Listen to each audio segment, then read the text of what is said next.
ख्रिस्तामध्ये माझ्या प्रिय भाविक, परमेश्वराचा परिवार आणि परमेश्वराचं कुटुंब म्हणजे कोण?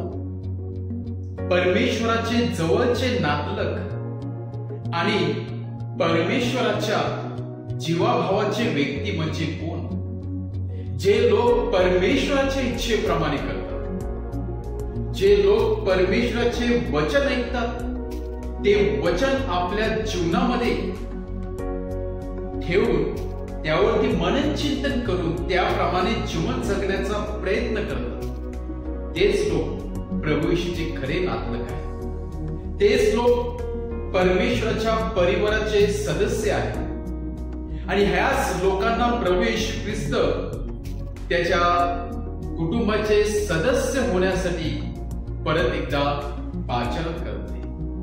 एका छोट्याशा उदाहरणाद्वारे किंवा एका छोट्याशा इन्सिडेंटद्वारे प्रभू येशू ख्रिस्त ऐकणाऱ्यांचे कान उघडी करत आहे व त्यांना सांगत आहे की तुम्हा प्रत्येकाला मी माझी आई होण्यासाठी, माझा भाऊ होण्यासाठी, माझी बहीण होण्यासाठी पाचारण केलेलं आहे. माझी आई होण्याचा बहुमान सर्वांनाच आहे जर तुम्ही माझी वचने स्वीकारली. माझा भाऊ होण्याचा बहुमान तुम्हा सर्वांनाच आहे जर तुम्ही माझ्या वचनाप्रमाणे केले. माझ्या बहीण होण्याचा सन्मान किंवा बहुमान तुम्हाला आहे कारण जर तुम्ही माझे वचन तुमच्या हृदयामध्ये ठेवले. आणि म्हणूनच आजचं शुभवर्तमान आपल्याला पवित्र मरिया व प्रभू येशूचे भाऊ म्हणजेच शेजारचे भाऊ, शेजारचे नातलग, कझिन जेव्हा प्रभू येशूला भेटण्यासाठी येतात तेव्हा कोणीतरी जाऊन प्रभू येशूला सांगत आहे की बाहेर तुझी आई आहे, बाहेर तुझे भाऊ थांबलेले आहेत तुला भेटण्यासाठी. तेव्हा प्रभू येशू ख्रिस्त त्याला भेटण्यासाठी जातात. तर त्यांना सांगत आहे, लोकांना सांगत आहे की कोण माझी आई, कोण माझे भाऊ?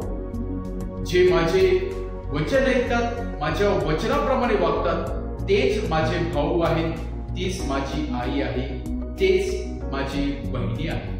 याचा अर्थ असा नाही की प्रभू येशू ख्रिस्ताने आपल्या आईचा धिक्कार केला नाही. तर प्रभू येशू ख्रिस्ताला प्रवचन देत असताना अजून एक नवीन संधी मिळाली लोकांना आपल्या वचनावरती वचनाचं महत्व सांगण्यासाठी.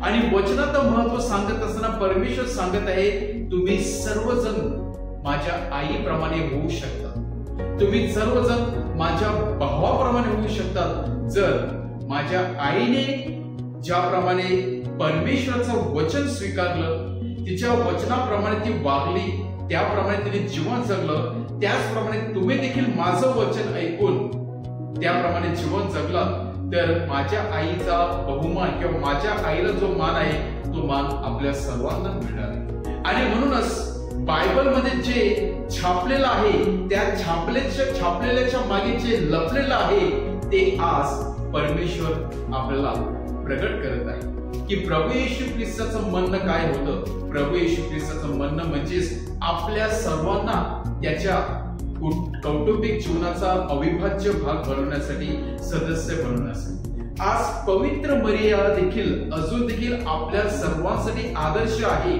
कारण तिने तंतोतंत परमेश्वराचा शब्द आपल्या जीवनामध्ये पाळलेला होता. जो शब्द देह झाला त्याने पवित्र आत्म्याद्वारे पवित्र मरियेच्या उदरामध्ये जन्म घेतलेला होता, तिच्याद्वारे तो या जगामध्ये आलेला होता. त्यामुळे प्रभू येशू ख्रिस्त कधीच आपल्या आईचा धिक्कार करणार नाही, परंतु आपल्या आईचा आदर्श समोर ठेवून तो लोकांना सांगत आहे की ही केवळ माझीच आई नाही, तुम्ही सर्वजण माझी आई किंवा भाऊ किंवा वडील किंवा बहिणी होऊ शकता जर पवित्र मरियेप्रमाणे, मातेप्रमाणे तुम्ही देखील जीवनामध्ये देवाच्या वचनाला अग्रस्थान दिलं तर.